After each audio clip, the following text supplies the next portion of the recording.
श्री गणेशाय नमः। श्री हरि श्रीलिंग महापुराण 26वां अध्याय। शिवलिंग में अघोरार्चन की विधि और उसका महात्म्य। शैलादि बोले, हे सनत कुमार, शिव भक्त ब्राह्मण को चाहिए कि भगवान शिव के ध्यान में तत्पर होकर शिवलिंग में परमेश्वर शिव का विधिवत पूजन करे। अग्नि रीति इस मंत्र से अग्निहोत्र जन्य भस्म लेकर पाद तल से मस्तक पर्यंत सभी अंगों में उसे लगाए। इसके बाद उत्तराभिमुख हो ब्रह्म सूत्री होकर ब्रह्म तीर्थ से आचमन करे। तत्पश्चात ओम नमः शिवाय, ओम नमः शिवाय, ओम नमः शिवाय इस मंत्र से अपने देह को शुद्ध करके मूल मंत्र तथा प्रणव से शिव का पूजन करना चाहिए। अघोरेश्वर शिव की पूजा सबसे बढ़कर है। हे सुवर्त, समस्त पूजन तथा अग्नि कार्य पूर्व की भांति है। उन प्रभु के मंत्रों में भेद तथा भगवान अघोर का ध्यान अब कहा जाएगा। मंत्र इस प्रकार है। अघोराभ्योरथ घोरभ्यो घोर घोर तरेभ्यः सर्वेभ्यः सर्वे शवरभयो नमस्ते अस्तु रुद्र रूपेभ्यः अघोरेभ्यः प्रशांत हृदयाय नमः। अथ घोरेभ्यः सर्वात्म ब्रह्म शीर से स्वाहा। घोर घोर तरभ्यः ज्वाला मलिनी शिखाए वषट सर्वभय सर्वस्वभय पिंगल कवाचाय हुम। नमस्ते अस्तु रुद्रपवय नेत्रात्याय वष्ट सहस्राक्ष दुर्भेदाय पशुपतास्त्राय हुम फट। इन 6 मंत्रों से अंग न्यास करें। पूजा विधि इस प्रकार है। स्नान करके आचमन कर शरीर का मार्जन, अर्घमर्षण, तर्पण विधि पूर्वक सूर्यार्घ्य तथा सूर्य पूजन पूर्व की भांति करें। अघोर पूजा में केवल मंत्र का भेद है।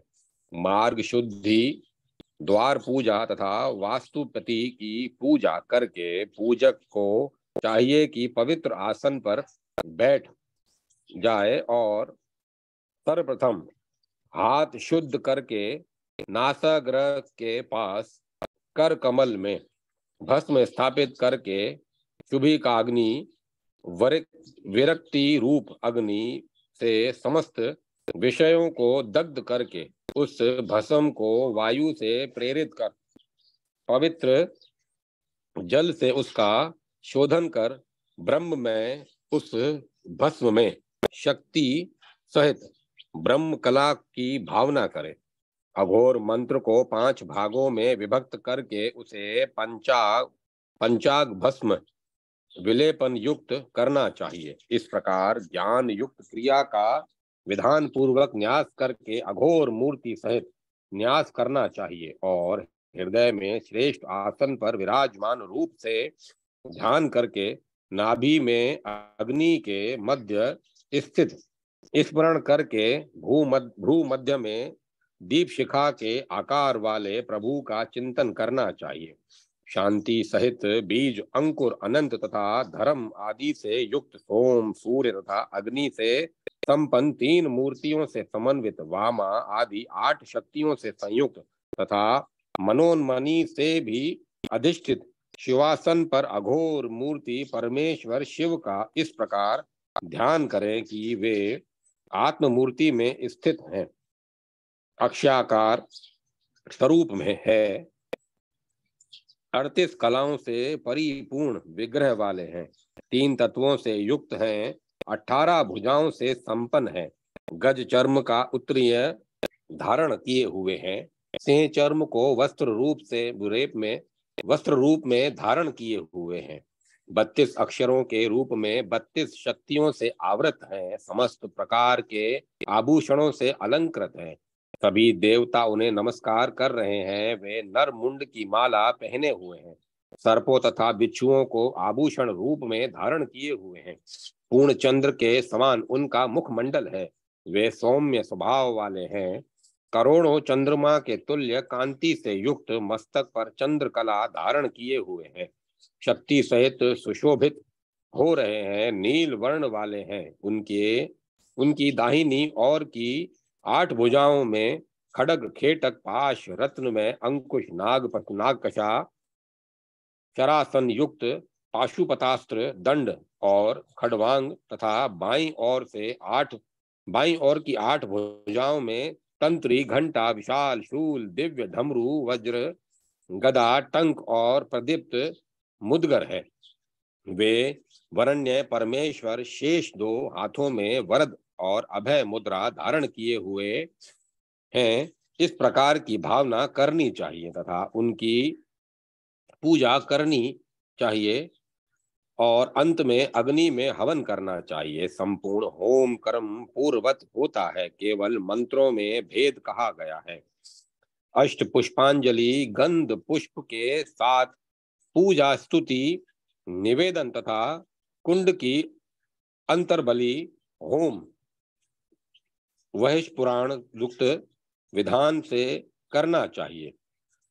पुनः विधि पूर्वक मंडल की रचना करके यथोक्रम रुद्राभ्यो, मात्र गणभ्यो, यक्षभ्यो, असुरभ्यो, ग्रहभ्यो, राक्षसेभ्यो, नागेभ्यो, नक्षत्रेभ्यो, विश्वगणेभ्यो, क्षेत्रपालेभ्यो नमः इन मंत्रों का उच्चारण करके वाव्य तथा पश्चिम दिशा में क्षेत्रपाल बलि प्रदान करनी चाहिए। सुत जी बोले, हे सुवर्तों, तदंतर अर्घ्य, गंध, पुष्प, धूप, दीप, नैवेद्य, मुखवास आदि विधि पूर्वक निवेदित करना चाहिए। ये सब उपचार समर्पित करके अष्ट पुष्पांजलियों के द्वारा विसर्जन कर प्रार्थना करनी चाहिए। हे मुनि श्रेष्ठों, पूजा में यह सब सामान्य विधि है। शैलादि बोले, हे सुवर्त, इस प्रकार मैंने संक्षेप में अघोर पूजन का विधान कहा है। शिवलिंग अथवा स्थंडली में भी अघोर पूजन का विधान है, किंतु स्थंडली की अपेक्षा लिंग में पूजन करोड़ों गुना श्रेष्ठ होता है। लिंगार्चन में संलग्न विप्र महापातकों के द्वारा लगने वाले पापों से भी कमल के पत्र पर स्थित जल की भांति लिप्त नहीं होता। लिंग का दर्शन पुण्यप्रद होता है। दर्शन से अधिक उत्तम लिंग का स्पर्श है, किंतु लिंगार्चन से बढ़कर कुछ भी नहीं है। हे ब्रह्मपुत्र, इसमें संशय नहीं है। इस प्रकार मैंने संक्षेप में उत्तम अघोरार्चन का वर्णन कर दिया। करोड़ों वर्षों में भी विस्तार के साथ इसका वर्णन नहीं किया जा सकता है। इस प्रकार श्री लिंग महापुराण के अंतर्गत उत्तर भाग में अघोरार्चन वर्णन नामक 26वां अध्याय पूर्ण हुआ। 27वां अध्याय राजाओं का विजय प्राप्ति कराने वाले विजय मंडल के निर्माण तथा पूजन की विधि एवं जयाभिषेक का वर्णन, स्वयंभू मनु और विभिन्न देवताओं के जयाभिषेक का विवरण। ऋषिगण बोले, हे रोमहर्षण, हे सुवर्त, हम लोगों ने भगवान नंदी का प्रभाव तथा वेद प्रतिपादित लिंग पूजा का फल यह सब आपसे सुन लिया। त्रिशूलधारी महेश्वर शिव ने क्षत्रियों के कल्याण के लिए पूर्व काल में मेरु पर्वत के शिखर पर स्वयंभू मनु को जयाभिषेक का उपदेश किया था, उसे बताएं। और हे बुद्धिमानों में श्रेष्ठ सुत जी, उत्तम षोडशविध महादान का विधान क्या है, यह सब आप कृपा पूर्वक हम लोगों को बताएं। सुत जी बोले, प्राचीन काल में प्रभु स्वयंभू मनु ने जीवच्छ्वराद्र करके मेरु शिखर पर पहुंचकर देवेश्वर नील लोहित का स्तवन किया था। नील लोहित का स्तवन किया था। तब उनकी तपस्या से भगवान शिव प्रसन्न हो गए और उन्होंने उन विनम्र मनु को दिव्य दृष्टि प्रदान की। फलतः उन्होंने अव्यय शिव को देखा और उन्हें प्रणाम करके विधिवत पूजा करके दोनों हाथ जोड़े हुए वे स्थित हो गए। मनु ने शिवजी को पुनः प्रणाम किया और हर्ष युक्त गदगद वाणी में उनसे कहा, हे देव देव, हे जगन्नाथ, हे भुवनेश्वर, आपको नमस्कार है। हे महादेव, आपकी कृपा से मैंने आप अपना जीवच्छाद्र कर लिया। मैंने आपकी पूजा की, उससे मुझे इस समय आप प्रभु का दर्शन प्राप्त हुआ है। हे देवेश, आपने प्राचीन काल में धर्म, अर्थ, काम और मोक्ष प्रदान करने वाले जयाभिषेक का उपदेश इंद्र को किया था। हे प्रभु, उसे मुझे भी बताने की कृपा कीजिए। सुत जी बोले, तदंतर नील लोहित भगवान परमेश्वर महादेव ने उन मनु को संपूर्ण जयाभिषेक का उपदेश किया।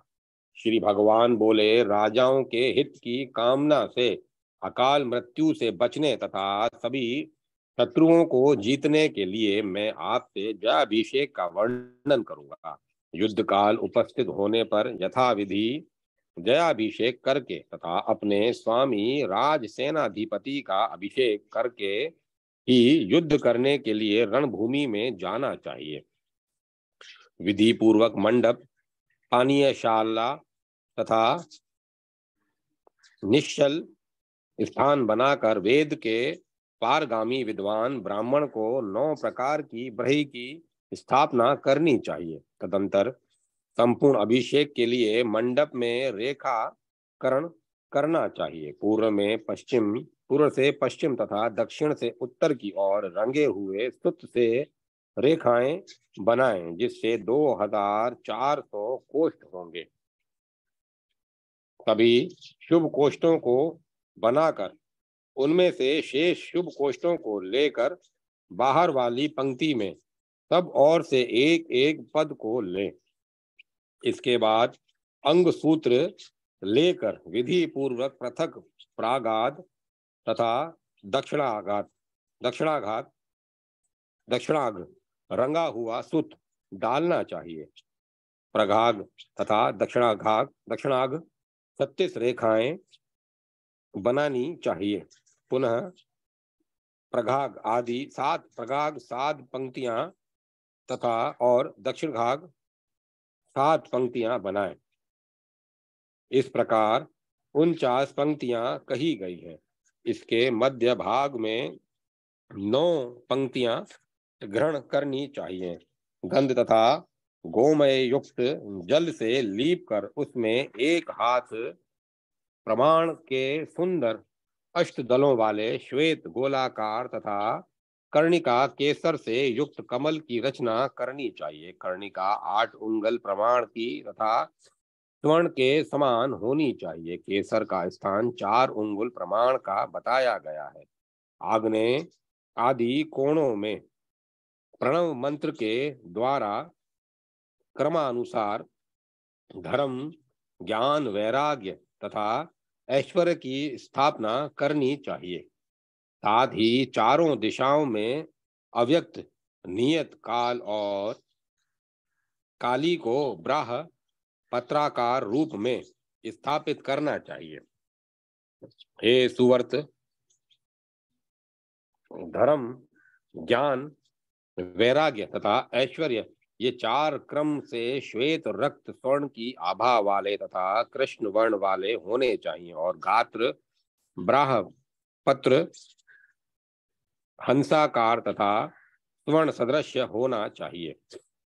आधार शक्ति के मध्य में सृष्टि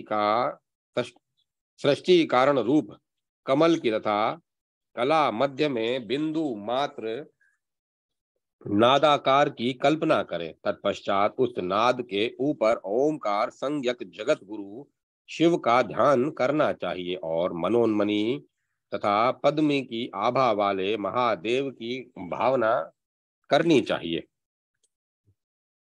तदंतर वामा, ज्येष्ठा, रौद्री, काली, विकर्णी, बल प्रमथनी और सर्वभूत दमनी, इन वामा आदि 8 शक्तियों का वामदेव आदि अष्ट शिव मूर्तियों के साथ प्रणव के उच्चारण पूर्वक पूर्वादि के क्रम से केसरों में न्यास करना चाहिए। नमो अस्ते वामदेवाय, नमो ज्येष्ठाय शूलिने, रुद्राय काल रूपाय कला विकरणाय च, बलाय च तथा सर्वभूतस्य दमनाय च, मनोन्मनाय देवाय मनोन्मने नमो नमः। इन मंत्रों से विधान के अनुसार परिमंडल का पूजन करना चाहिए। प्रथम आवरण का वर्णन कर दिया गया है। अब द्वितीय आवरण के विषय में सुनिए। द्वितीय आवरण में कुल 16 शक्तियां होती हैं और तृतीय आवरण में क्रम से 24 शक्तियां होती हैं। मध्य में पिशाच विधि और चारों ओर नाभि विधि है। यह पिशाचों की विधि कही गई है। इन वक्ष्यमाण मंत्रों से इनकी सम्यक पूजा करनी चाहिए। अब कलश स्थापना की विधि बताई जा रही है। अष्टकोणीय 1008 वहां परिमंडल में बनाए चाहिए। तत्पश्चात उन पदों से अलग अलग क्रम से कर्णिका तथा केसर से युक्त अष्टदल कमल को शाली, धान, निवार, गोधूम, यव, तंडुल, तिल, श्वेत, सरस्प, सरसों के द्वारा निर्मित करना चाहिए अथवा समय से इनमें जो उपलब्ध हो जाए उसी से विधान पूर्वक कमल की रचना करनी चाहिए। प्रत्येक कमल के लिए शाली धान का परिमाण 1 आड़क बताया गया है। तांडुल का परिमाण उसका आधा और जौ आदि का परिमाण उसका भी आधा होना चाहिए। प्रधान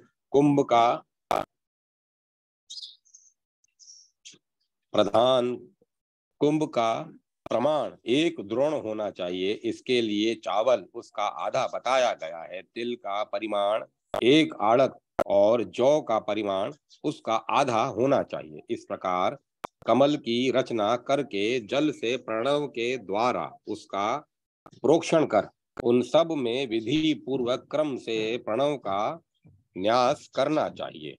ऐसा करने से अनंतर पवित्र सभी 1000 पदों का प्रोक्षण करके बताए गए लक्षणों वाले स्वर्ण, रजत तथा या ताम्र से के 1000 शुभ कलशों को व्यवस्थित कराना चाहिए और प्रणव का उच्चारण करके अर्घ्य जल से प्रोक्षण करना चाहिए। अब कलश का मान निरूपित किया जाता है। कलश के उदर का विस्तार 12 अंगुल का वृत्ताकार बताया गया है। उसकी नाभि 6 अंगुल की होनी चाहिए। कलश का कंठ 2 अंगुल ऊंचा तथा 4 अंगुल चौड़ा होना चाहिए। उसका ओष्ठ 2 अंगुल ऊंचा तथा निर्गम जल निकलने का मार्ग 2 अंगुल प्रमाण का होना चाहिए। दिव्य शिव कुंभ उन प्रमाणों से दूने प्रमाण का बताया गया है। कलश को जौ के बराबर मोटे सूत्र से भली भांति वेष्टित कर देना चाहिए। इसके बाद अवगुठन तथा अभूषण करके कुश के ऊपर रखकर विधि पूर्व की भांति प्रणव मंत्र का उच्चारण करके गंध युक्त जल से कलश को पूरित करें और कुर्च तथा अक्षत सहित मध्य पद्म के ऊपर शिव कुंभ को विधान पूर्वक स्थापित करें तथा खड़गाकार एक वर्धनी भी स्थापित करें।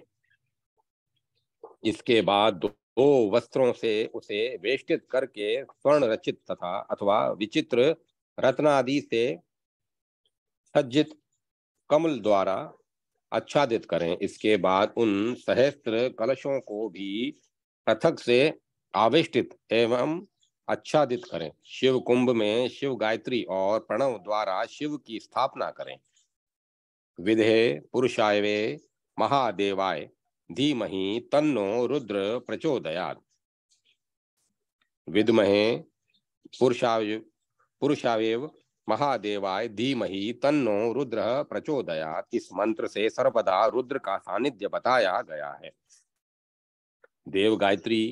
देवी गायत्री के द्वारा वर्धनी में भगवती गौरी की स्थापना करके उनका पूजन करना चाहिए। गणांबिकाय विद्महे महातपाय धीमहि तन्नो गौरी प्रचोदयात्। हे देवी, यह देवी गायत्री है। प्रथम आवरण में वामा आदि शक्तियां पहले ही बताई गई हैं। प्रथम आवरण कह दिया गया है। अब द्वितीय आवरण के विषय में सुनिए। हे सुवर्त, पूर्व आदि दिशाओं में 16 शक्तियां विद्यमान है। पूर्व दिशा में सुभद्रा की स्थापना करके उनकी पूजा करनी चाहिए।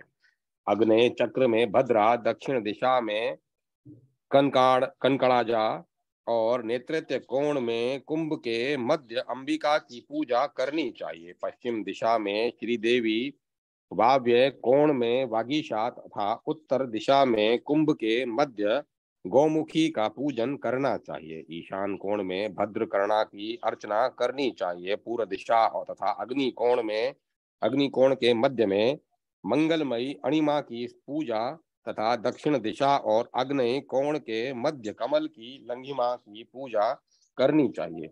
इसी प्रकार दक्षिण और नेतृत्व कोण के मध्य में महिमा की पूजा और नेतृत्व तथा पश्चिम दिशा के मध्य में प्राप्ति की पूजा करनी चाहिए। पश्चिम दिशा तथा वायव्य कोण के मध्य में कमल के प्राकंप्य का न्यास करना चाहिए और वायव्य कोण तथा उत्तर दिशा के मध्य ईशत्व की स्थापना करके उसका पूजन करना चाहिए। तत्पश्चात उत्तर और ईशान कोण के मध्य वशित्व का न्यास करके उसका पूजन करना चाहिए और ईशान कोण तथा पूर्व दिशा के मध्य काम वसीयत्व का पूजन करना चाहिए। यह द्वितीय आवरण पूजन मैंने कह दिया। अब तृतीय आवरण पूजन के विषय में सुनिए। प्रधान कलशों, अष्ट दिक्पाल कलशों में 24 शक्तियां प्रतिष्ठित हैं। विहोम के मध्य द्वितीय विहोम की भांति 16 शक्तियों की पूजा करनी चाहिए। उनके अतिरिक्त दीक्षा, दीक्षिका, चंडा, चंडाशु, नायिका, सुमति, सुमत्यायी, गोपा तथा गोपई का इन 8 शक्तियों की पूजा करनी चाहिए। उक्त 24 शक्तियों की पूजा के अनंतर नंद, नंदाई, पितामह, पितामही इनकी पूर्व आदि दिशाओं में विधि पूर्वक स्थापना करके पूजा करनी चाहिए। इस प्रकार शुभ तृतीय आवरण की विधि पूर्वक पूजा करके प्रथम आवरण में सौभद्र व्यूह को प्राप्त कर 8 शक्तियों को क्रम से पूर्व आदि दिशाओं में स्थापित कर विधिवत उनकी पूजा करनी चाहिए। अब द्वितीय आवरण में प्रगाग शक्तियों को सुनिए। इन 16 का अर्चन करके पद्म मुद्रा दिखानी चाहिए। बिंदु गर्भा, नांदिनी, नाद गर्भजा, शक्ति का शक्ति गर्भा, परा तथा परापरा, यह 8 शक्तियां प्रथम आवरण में कही गई हैं। चंडा, चंडमुखी, चंडवेगा, मनोजवा, चंडाक्षी, चंड निर्घोषा, भ्रकुटी, चंड नायिका, मनोत्सेधा, मनोध्यक्षा, मानसी, मान नायिका, मनोहरी, मनोहरादि, मनः प्रीति और महेश्वरी, ये 16 शक्तियां द्वितीय आवरण में बताई गई हैं। मैंने सुभद्र व्यूह का वर्णन कर दिया। अब भद्र व्यूह के विषय में सुनिए। ऐन्द्री, होताशिनी, याम्या, नेत्रिति, वारुणी, वाव्या, कोबेरी तथा ऐशानी, ये 8 शक्तियां हैं। प्रथम आवरण बता दिया। अब द्वितीय आवरण सुनिए। हरिणी, सुवर्णा, कांची, कांचनी, हाट की रुक्मणी, सत्यभामा, सुभगा, जाम्बू नायिका, वाग्भवा, वाक्यपथा, वाणी, भीमा, चित्ररथा, सुधि, वेद माता तथा हिरण्याक्षी, ये द्वितीय आवरण की शक्तियां कही गई हैं। भद्राक्य व्यू का वर्णन कर दिया गया। अब कनक नामक व्यू के विषय में सुनिए।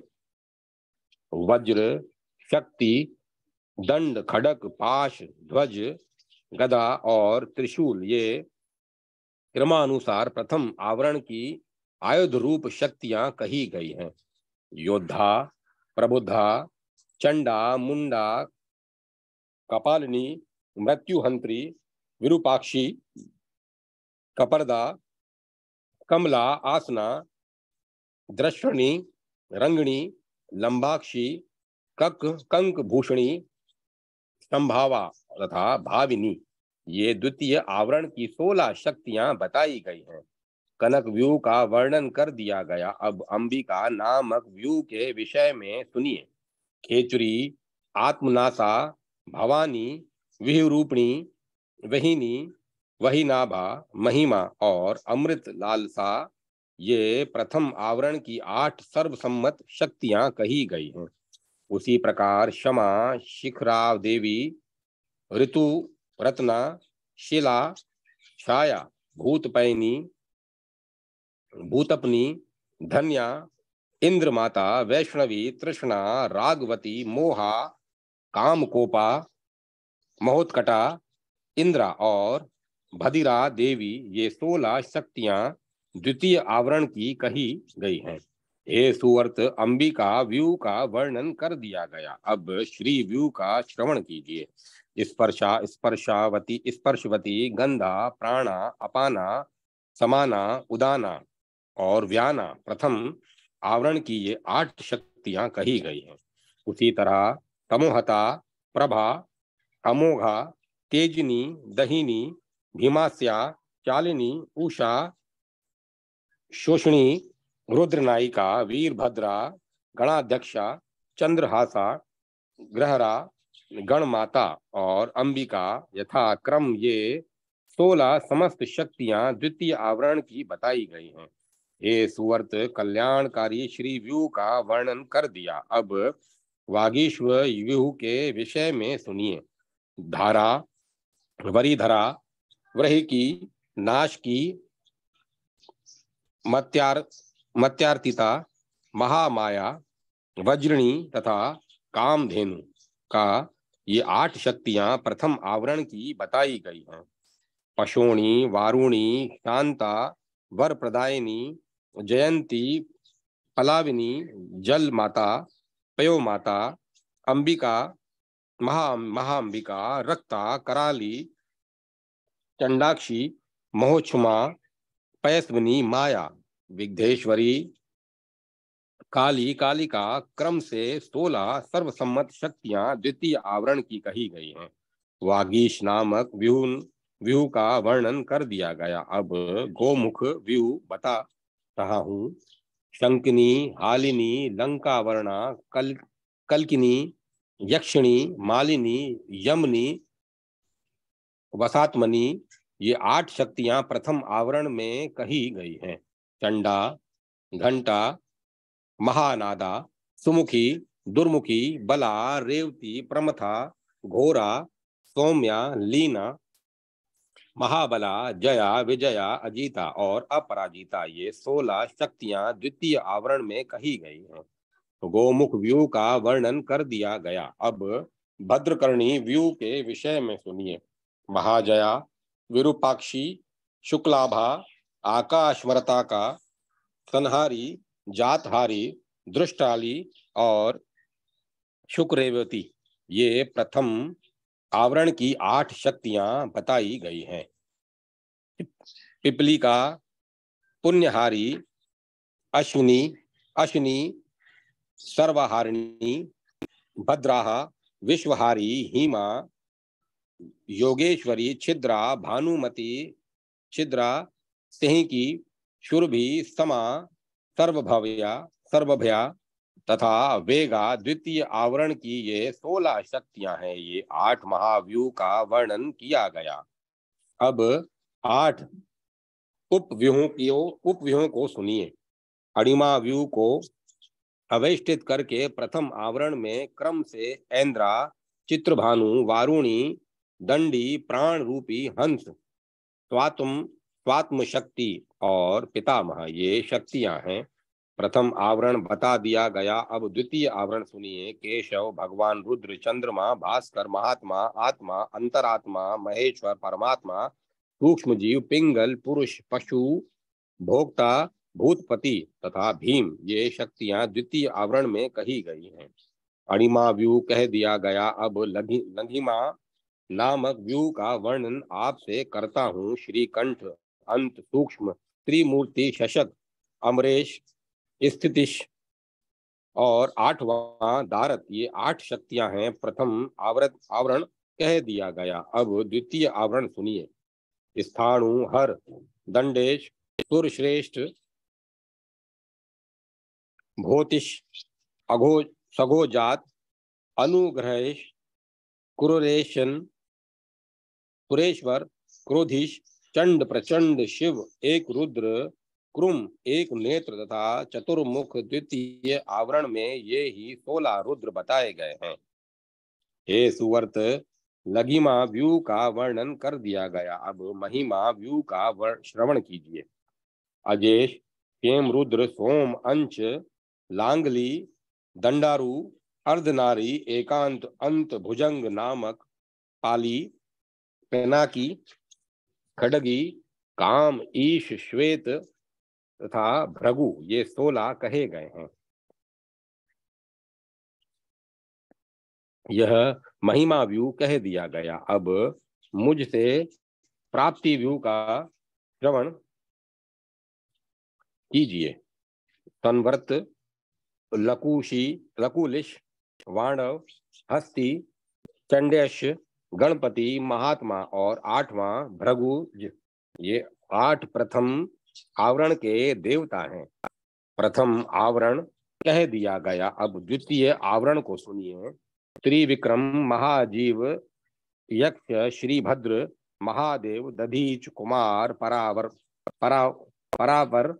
महाद्रंष्ट, कराल, सूचक, सुवर्धन, महाध्वांश, महानंद, दंडी और तथा गोपाल, ये 16 द्वितीय आवरण के देवता हैं।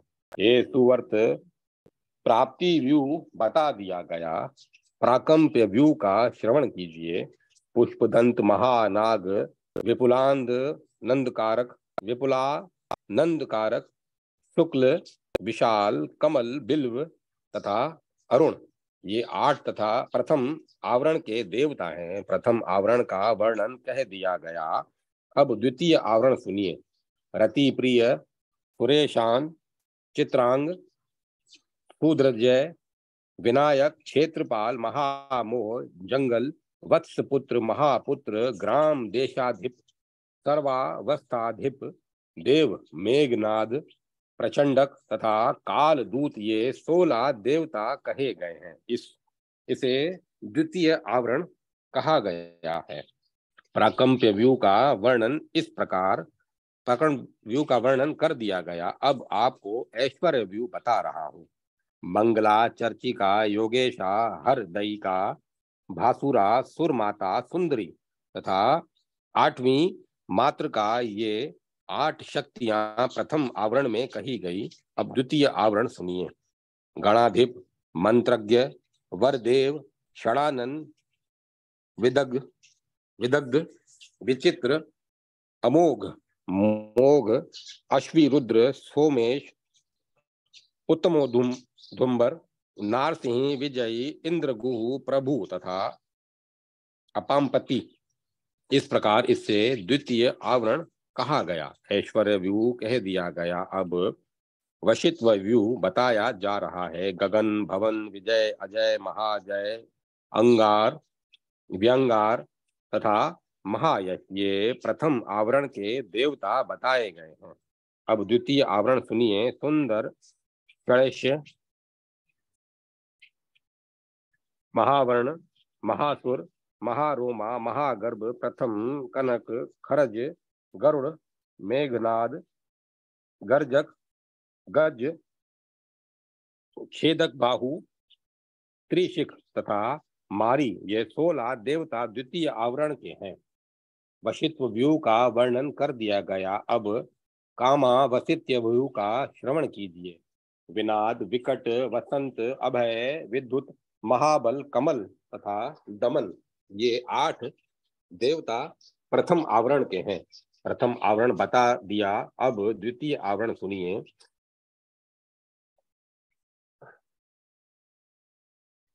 धर्म, अतिबल, सर्प, महाकाय, महाहनु, सबल, भसगामी, दुर्जय, दुरतिरिकम, त्रिक्रम, वेताल, रौरव, धुरधर, भोग, वज्र, कालाग्नि, रुद्र, सघोनाद तथा महागुह, ये द्वितीय आवरण के देवता हैं।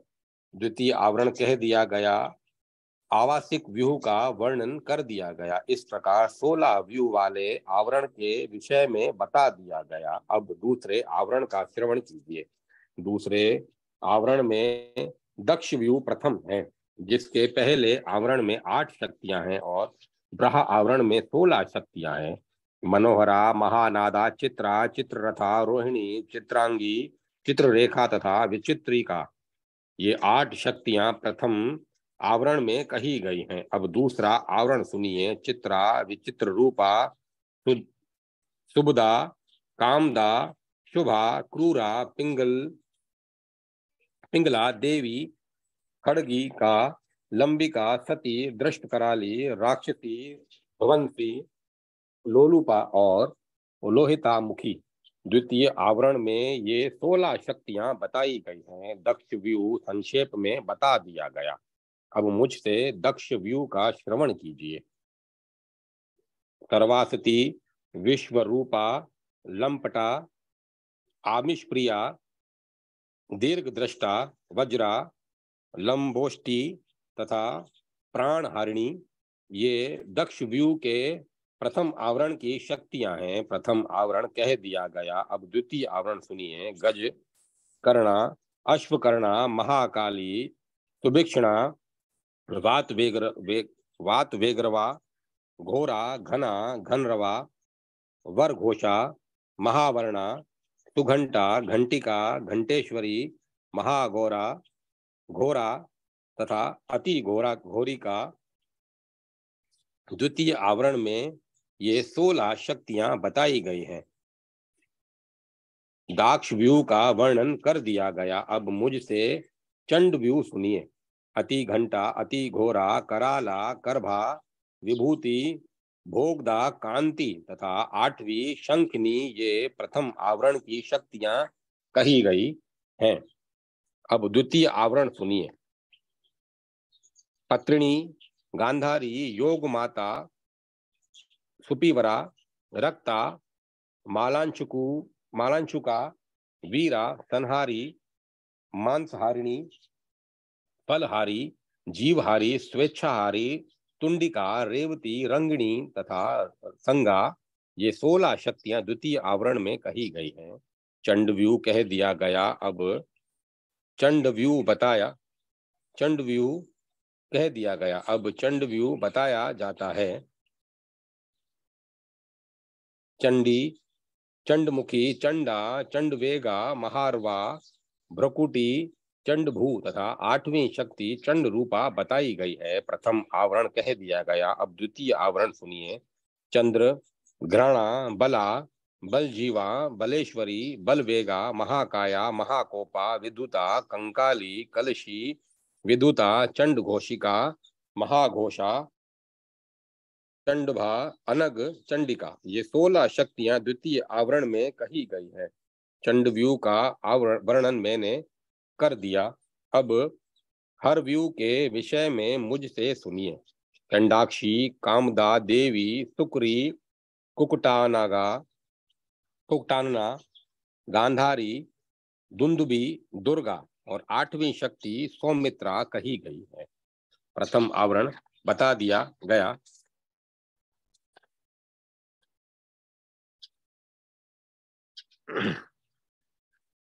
अब द्वितीय आवरण सुनिए।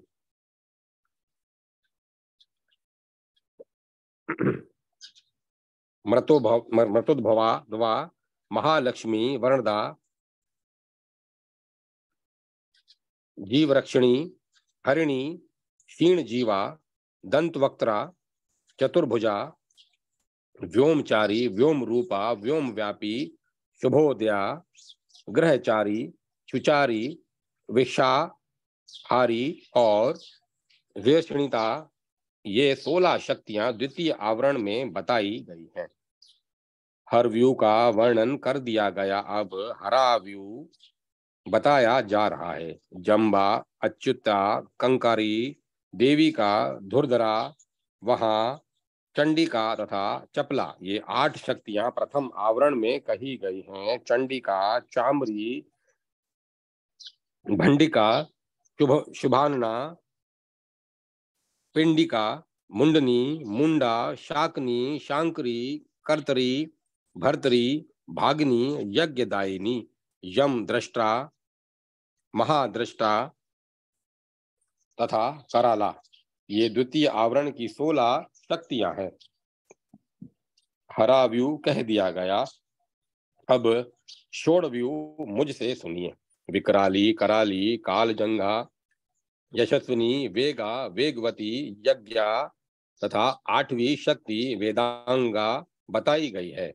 प्रथम आवरण बता दिया गया। अब द्वितीय आवरण सुनिए। वज्रा, शंखा, अतिशंखा, बला, अबला, अंजनी, मोहिनी, माया, विकटांगी, नली, खड़गी, दंडकी, घोड़ा, शोणा, सत्यवती तथा कलोला, ये क्रमशः 16 शक्तियां हैं। षोड़ व्यू कह दिया गया। अब षोड़वा व्यू कहा जाता है। दंतुरा, रौद्र भागा, अमृता, शुभ, सकुला, चल जीवा, आर्य नेत्रा, रूपणी तथा दारिका।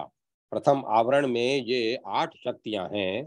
प्रथम आवरण बता दिया गया। अब द्वितीय आवरण सुनिए। खादिका, रूपनामा, संहारी, क्षमा, अंतका, खंडनी, पेशणी, महात्रासा, व्रतांतिका, दंडी, कंकरी, बिंबा, वर्णनी, अमलांगिनी, द्रविणी तथा द्राविणी, ये 16 शक्तियां कही गई हैं। मैंने इस मनोरम उत्तम षोडशा व्यू का वर्णन कर दिया। इसके बाद मैं प्रथम नामक परम सुंदर व्यू का वर्णन करूंगा।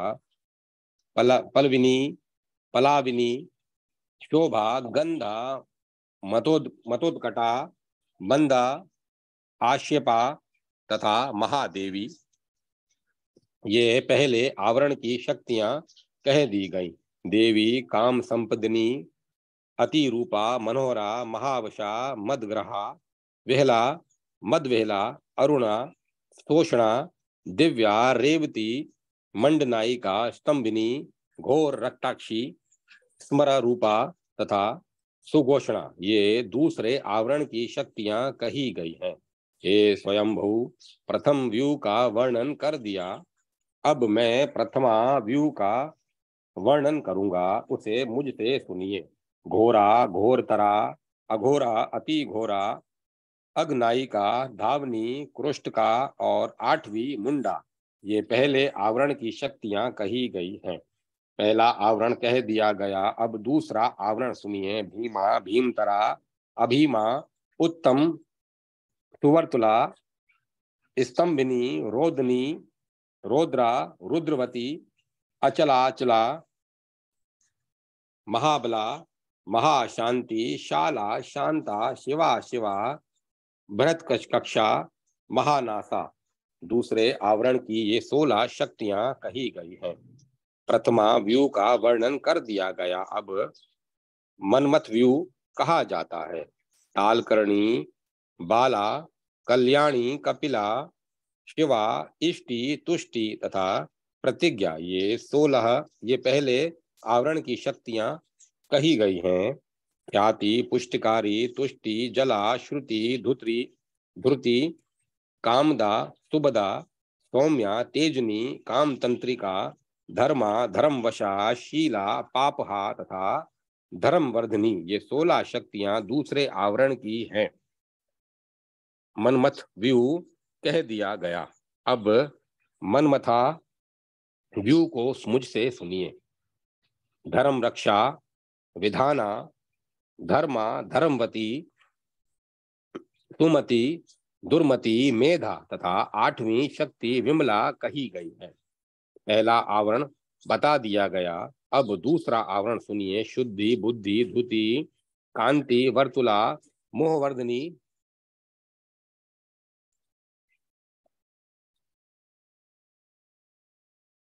बला अति बला भीमा प्राण वृद्धि करी निर्लजा निघृणा मंदा सर्व पापाक्षयकारी कपिला तथा अति विधुरा, ये 16 शक्तियां बताई गई हैं। मैंने आपसे मनमथा व्यू का वर्णन कर दिया, अब भीम व्यू बता रहा हूँ। रक्ता विरक्ता उद्वेगा शोक वर्धनी कामा तृष्णा शुद्धा तथा आठवीं शक्ति मोहा कही गई है।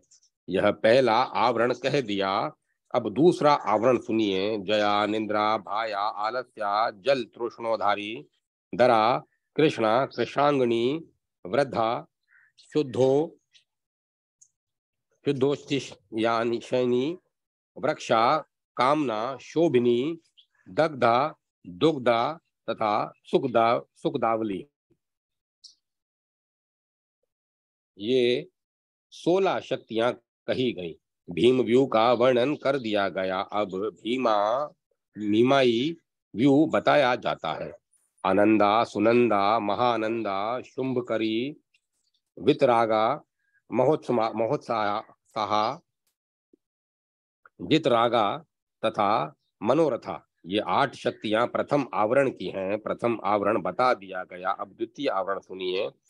मनोन्मनी मन शोभा मंदोन्मता मदाकुला मंद गर्भा महाभाषा कामा आनंदा सुहेला महावेगा सुवेगा महाभोगा श्यावहा कर्मिणी क्रामिणी तथा वक्रा, ये दूसरे आवरण में बताई गई हैं। मैंने आपसे अत्यंत सुंदर भीमा व्यू के विषय में कह दिया।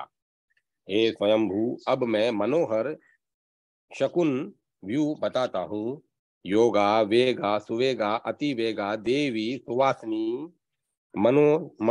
मनोरया वेगा जलाव्रता और भीमती, ये प्रथम आवरण की 8 शक्तियां बताई गई हैं। प्रथम आवरण बता दिया गया, अब द्वितीय आवरण सुनिए। रोधिनी शोभनी बाला विप्रा शेषा सुशोषणी विदुता देवी भासिनी मनोवेगा चापला विद्युत जीवा महाजीवा भ्रुकुटी कुटी लानना कुलज्वाला महाज्वाला स्वज्वाला और श्रेयांति का, यह शाकुन व्यू कह दिया गया। अब मुझसे शाकुन व्यू सुनिए। शाकुन व्यू कह दिया गया, अब मुझसे शाकुना व्यू सुनिए।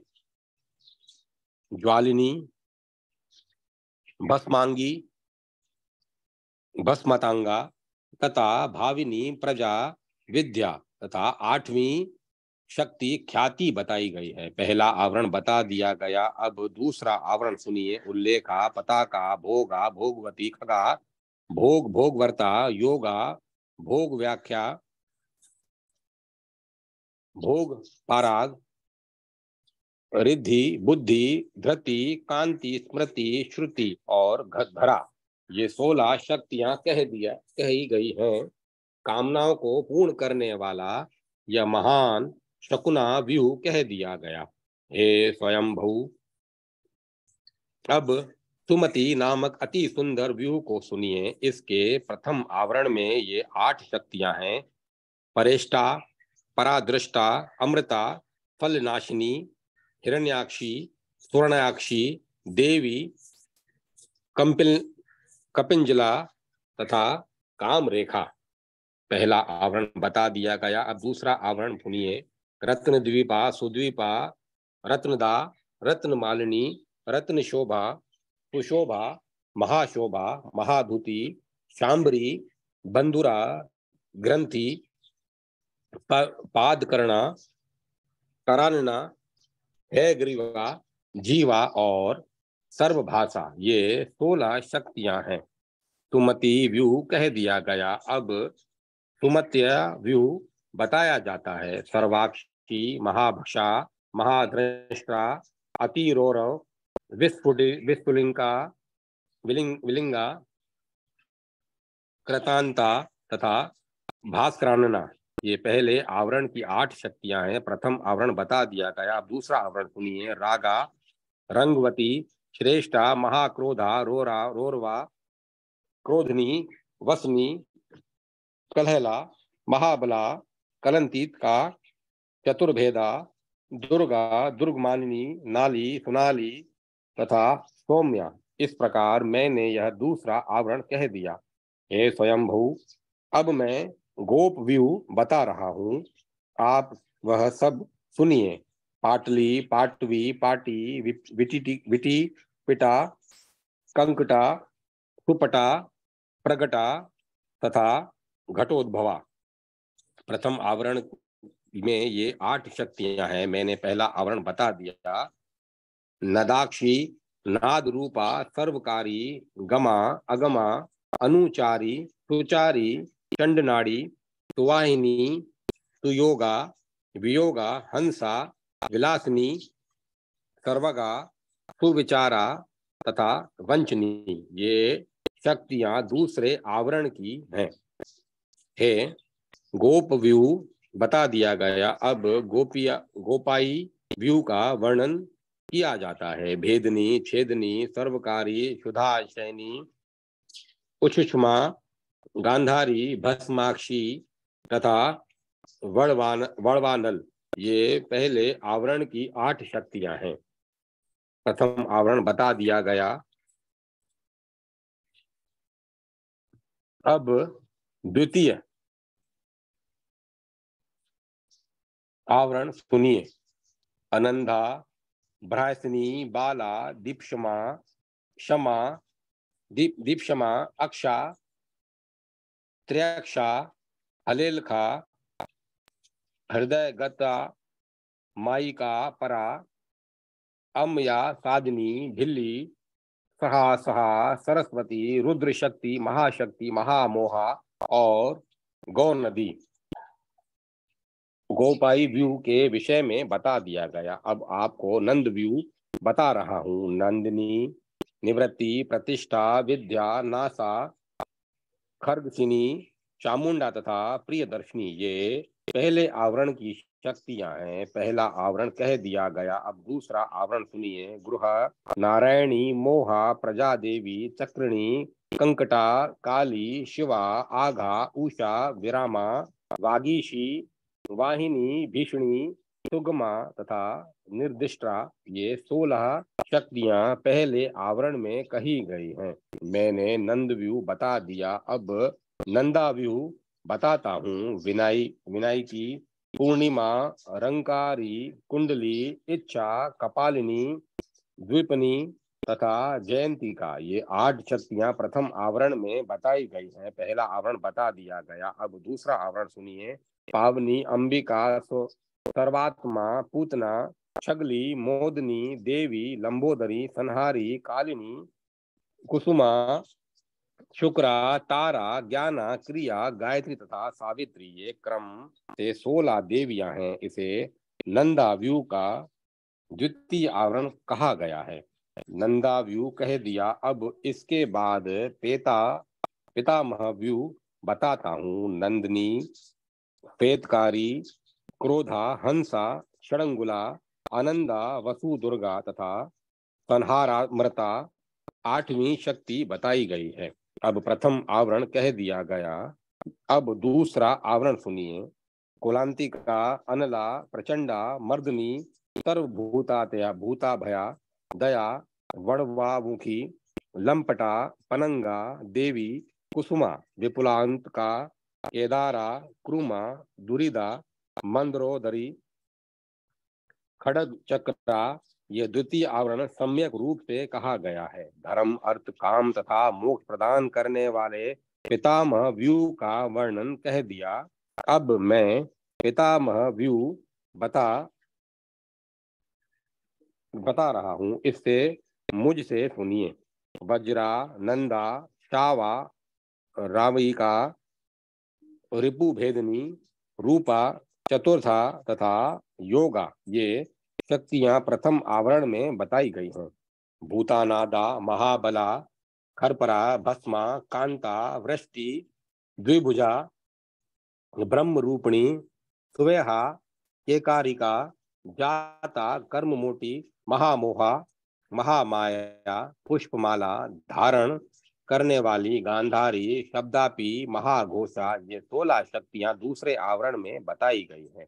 ये सभी देवियां 2 भुजाओं से युक्त, बाल सूर्य के समान प्रभाव वाली, हाथ में कमल तथा शंख धारण करने वाली, शांत स्वभाव, रक्त वर्ण की माला तथा वस्त्र से विभूषित, समस्त आभूषणों से परिपूर्ण, मोतियों से जटित, दिव्य मुकुट आदि से अलंकृत, भांति भांति के अद्भुत तथा मनोरम रत्नों से विभूषित और गौर वर्ण वाली है। इन देवियों का पृथक पृथक ध्यान करना चाहिए। इस प्रकार तांबे अथवा मिट्टी के बने हुए तथा पूर्व कथित लक्षणों से युक्त 1000 कलशों को रुद्र क्षेत्र में प्रतिष्ठित करें। विष्णु के द्वारा कहे हुए भव आदि 1000 नामों से प्रत्येक कलश में पूजन करके सम्मुख बाण विग्रह, बाण लिंग स्थापित करके अभिषेक करना चाहिए। अभिषेक अर्थ प्रार्थना करके पृथ्वीपति का अभिषेचन करना चाहिए। इस प्रकार 40 महाव्यूहों वाला तथा सभी लक्षणों से संपन्न यह 1000 कलशों से अभिषेचन सभी सिद्धियों को देने वाला है। सभी कलशों के मध्य में पूर्वोक्त प्रमाण का स्वर्ण निर्मित कलश बताया गया है। सभी कलश सुगंधित जल से परिपूर्ण तथा पंचरत्नों से समन्वित होने चाहिए। रुद्रदेव के कलश स्वर्ण युक्त तथा घृत पूरित होने चाहिए। गाय के दूध, दही, पंचगव्य अथवा ब्रह्म कुर्च से रुद्र का मध्य अभिषेक किया जाता है। ये स्तम हे स्तम रुद्र का अभिषेक रुद्राध्याय में से किया जाता है। अब राजा के अभिषेक के विषय में सुनिए। अघोरम्भ्यो रथ घोरम्भ्यो घोर घोरत्रभ्योम सर्वभ्य सर्वश्रवेभ्यो नमस्ते अस्तु रुद्रयो रूपेभ्य। इस मंत्र के द्वारा मूर्धाभिषिक्त राजा का अभिषेचन करना चाहिए और इसी पाप नाशक अघोर मंत्र से होम भी करना चाहिए। देवकुंड में अथवा स्थुलिंडिल में घृत से सिक्त, लाजा, शाली, निवार तथा कांडुल सहित समिधा और चरु की 108 आहुतियां देकर पूर्वाभिमुख राजा का अधिवासन करना चाहिए। तदंतर रुद्र के लिए पुण्यवाहचन तथा स्वस्ति वाचन करके भस्म तथा मृणाल सहित स्वर्ण निर्मित कंकण राजा के दाहिने हाथ में बांधना चाहिए। इसके बाद त्र्यंबकम यजामहे सुगंधि पुष्टिवर्धनम उर्वा रुकमेव बंदनान मृत्योर मोक्षी मामृतात्। इस मंत्र से राजा का अभिषेक करना चाहिए और इसके बाद हवन करना चाहिए। क्रमानुसार लाजा आदि होम द्रव्यों से सर्व द्रव्याभिषेक करना चाहिए। प्राक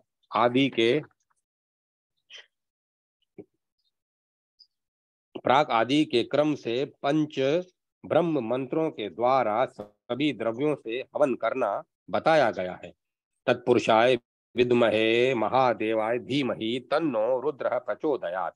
इस तत्पुरुष मंत्र के अंत में स्वाहा जोड़कर द्विज को पूर्व दिशा के कुंड में हवन करना चाहिए। कृष्ण वस्त्रधारी आचार्य को अघोर मंत्र से दक्षिण दिशा में हवन करना चाहिए। इसी प्रकार मनुष्य को चाहिए कि वाम देवाय नमो, ज्येष्ठाय नमः, श्रेष्ठाय नमो, रुद्राय नमः। इस मंत्र से उक्त क्रम के अनुसार पश्चिम कुंड में हवन करें। यथाक्रम सघोजात मंत्र से समस्त द्रव्यों से उसके पार्श्ववर्ती उत्तर दिशा में होम किया जाना चाहिए। सघोजातम प्रपधामी सघोजाताय वे नमः भवे भवनेताति भवेनाति भवे भवस्व माम भवोद्भाव नमः स्वाहा। इस मंत्र के द्वारा बुद्धिमान को अग्नि में आहुति डालनी चाहिए। तदंतर यो रुद्रो यो अग्न्यो, इस मंत्र के साथ जात वेद से सुनवाम सोमम इत्यादि मंत्र के द्वारा विधान पूर्वक अग्नि कोण के कुंड में हवन करें। इसके बाद निमि निशि दिश स्वाहा खड़ग राक्षस वेदन रुद्राधार्द नेत्रते स्वाहा नमः स्वधा नमः। इस सर्व सिद्धि कारक दिव्य मंत्र के द्वारा नेतृत्व कोण में पूर्व की भांति सभी द्रव्यों से होम किया जाता है। हे द्विज श्रेष्ठों, वाव्य कोण के कुंड में ईशान मंत्र द्वारा विविध द्रव्यों से हवन करें। हवन का मंत्र है ईशानाय कुद्रदाय प्रचेत से त्र्यंबकाय शर्वाय तन्नो रुद्र प्रचोदयात्। इसी प्रकार ईशान कोण के कुंड में भी ईशान मंत्र के ही द्वारा पूर्व कथित द्रव्यों से हवन करना चाहिए। हे द्विज श्रेष्ठ, प्रधान कुंड में भी ईशान मंत्र के द्वारा पूर्वत सभी द्रव्यों से हवन करना चाहिए। आचार्य को प्रत्येक कुंड में 1,000 आहुति राजा की सन्निधि में प्रदान करनी चाहिए। अथवा ईशानः सर्व विद्या नामीश्वरः सर्वभूतानां ब्रह्माधिपति ब्रह्मणो अधिपति ब्रह्मा शिवो में अस्तु सदा शिवोम। इस मंत्र से शिव भक्ति परायण राजा अग्नि में स्वयं आहुति प्रदान करें। प्रायश्चित अघोर मंत्र से करना चाहिए तथा अविष्ट कर्म अन्य याग के समान करना चाहिए। शंख भेरी आदि की ध्वनि, जयकार की ध्वनि तथा मंगलमय दिव्य वेद ध्वनि के बीच रुद्राध्याय का पाठ करके अधिवासित राजा का कुर्च जल से अभिषेक करना चाहिए। अथवा रुद्राक्ष एवं भस्म धारण किए हुए नृप श्रेष्ठ का प्रोक्षण करना चाहिए। तत्पश्चात आचार्य को चाहिए कि राजा के लिए शंख चामर भेरी चंद्रमा के समान कांतिमान छत्र पालकी शुभ ध्वजा आदि साधन प्रस्तुत करें। राज्याभिषेक के योग्य क्षत्रिय के लिए अथवा विदेवता के लिए ही ये सब राज चिन्ह है। अन्य क्षत्रियों के लिए अभिषेक का विधान नहीं है। पूर्वादि क्रम से चारों दिशाओं में पलाश, गुलर, पीपल और बरगद की शाखाएं बांधनी चाहिए और अभिषेक मंडप में तोरण आदि तथा रेशम के वस्त्र की पट्टिका लगा देनी चाहिए। इसमें पलाश आदि सभी की शाखाओं का प्रमाण 12 उंगुल बताया गया है। अभिषेक मंडप को 8-8 उंगल प्रमाण वाले भरबों की माला से समावृत 8 दिशाओं में ध्वजा से अलंकृत द्वार कुंभों से सुशोभित तथा सुवर्ण के तोरण में कलशों से विभूषित करके राजा को स्नान कराना चाहिए। तन्महेशाय विद्महे वागी शुद्धाय धीमहि तन्नः शिवः प्रचोदयात्। इस मंत्र के द्वारा शिव कुंभ के जल से, गौरी गायत्री मंत्र के द्वारा वर्धनी के जल से और रुद्राध्याय अथवा अघोर मंत्र के द्वारा सभी कुंभों के जल से सर्वोच्च आसन पर विराजमान राजा का अभिषेक करना चाहिए। तदंतर उत्तम प्रकार से निर्मित किए गए उज्ज्वल मुकुट आदि दिव्य आभूषणों तथा रेशमी वस्त्रों से राजा को विभूषित करना चाहिए। राजा को चाहिए कि इस अवसर पर 68 पल प्रमाण का एक सुदर्शन चक्र बनवाकर उसे 9 रत्नों से जड़ित कराकर गुरु को दक्षिणा प्रदान करे। साथ ही वस्त्र सहित 10 गायों तथा उत्तम भूमि प्रदान करे। 100 द्रोण तिल, 100 द्रोण चावल, वाहन, विस्तर तथा तकिया सहित शैया भी गुरु को प्रदान करना चाहिए। योगियों के लिए स्वर्ण के 30 फल का दान बताया गया है और अन्य सामग्रियां आदि देनी चाहिए तथा शिव भक्तों को उससे भी आदि प्रदान करनी चाहिए। तदंतर राजा को महादेव की महापूजा करनी चाहिए। इस प्रकार मैंने उत्तम जयाभिषेक का वर्णन संक्षेप में कर दिया। पूर्व काल में इसी प्रकार से अभिषिक्त होकर इंद्र के इंद्रत्व प्राप्त किया था। इसी प्रकार ब्रह्मा को ब्रह्मत्व, विष्णु को विष्णुत्व तथा अंबिका को अंबिकात्व प्राप्त हुआ था। सावित्री, भगवती, लक्ष्मी तथा कात्यायनी ने भी इसी अभिषेक के प्रभाव से अतुल सौभाग्य प्राप्त किया था। पूर्व काल में रुद्राध्याय से अभिषिक्त होकर नंदी ने मृत्यु को भी जीत लिया था। इसी अभिषेक के प्रभाव से महाबली असुर तारक तथा विंधुमाली देवताओं से अजय हो गए थे और भगवान विष्णु ने हिरण्याक्ष को पराजित किया था। इसी प्रकार इसी स्नान योग से प्राचीन काल में नरसेन ने दैत्य हिरण्याक्षकपु का वध किया था। कार्तिकेय ने तारक आदि का संहार किया था। अम्बा कौशिकी ने बड़े बड़े दैत्यों के द्वारा पूजित सुंद उपसुंद के पुत्रों को जीत लिया था और कृत्या के ने वसुदेव तथा सुदेव का वध किया था। विधि पूर्वक ब्रह्मा के द्वारा निर्मित इसी स्नान योग जयाभिषेक से देवासुर संग्राम में देवताओं ने प्रतापी दिति पुत्रों को जीत लिया था। सभी राजा तथा अन्य ब्राह्मणों ने भी अभिषिक्त होकर अलौकिक सिद्धियां प्राप्त कर ली थी, इसमें संदेह नहीं करना चाहिए। इस अभिषेक का ऐसा महात्म्य, यह कैसा पवित्र सुभाषित है कि जिसके द्वारा अभिषिक्त होने के कारण सिद्धि को प्राप्त हुए लोगों ने मृत्यु तक को जीत लिया। इस विधि से स्नान करके कोई राजा करोड़ों कल्पों में भी जो पाप संचित किया गया हो उन सभी पापों से मुक्त हो जाता है, इसमें संदेह नहीं है।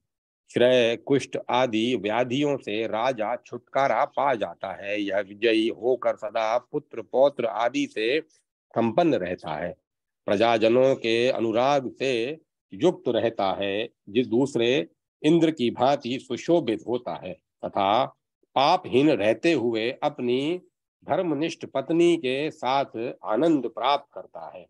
हे स्वयंभू मनु, राजाओं के उपकार के लिए ही मैंने संक्षेप में जयाभिषेक का वर्णन किया है। इसका फल अत्यंत कल्याणकारक है। इस प्रकार श्री लिंग महापुराण के अंतर्गत उत्तर भाग में अभिषेक विधि नामक 27वां अध्याय पूर्ण हुआ। अब मैं कथा को विराम देता हूँ।